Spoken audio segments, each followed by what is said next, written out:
The drug and survival are now so close together that as far as its addicted midbrain is concerned, they're the same thing. In other words, the drug and actual survival are indistinguishable. And when that happened, we crossed the line into addiction. Most people, around 9 out of 10, are on this side of the line. They are not addicts. They've never used drugs. They experimented with drugs a long time ago. They occasionally use drugs. Maybe they even abuse drugs. But for those 9 out of 10, the drug is just the drug. But when we cross the line into addiction, the drug is not the drug anymore. The drug is life itself.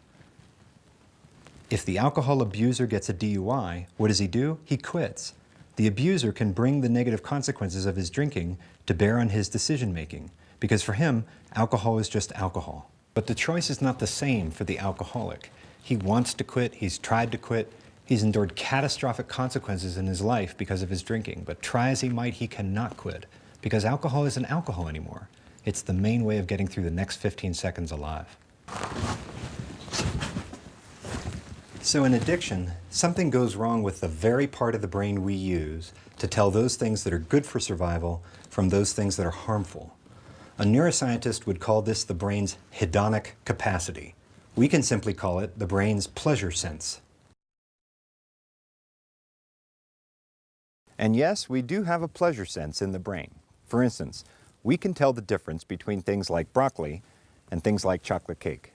And why do we have a pleasure sense? Because we have to be able to tell the difference between things like broccoli and chocolate cake. If we're starving to death and someone brings us a truckload of broccoli, well, we have to know that's not going to do it. Broccoli will not save your life from starvation.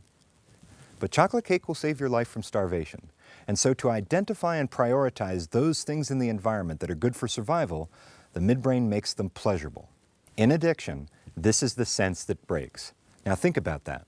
If you can't perceive light correctly, that's called blindness. No one is going to question your morality if you're blind. If you can't perceive sound correctly, that's called deafness.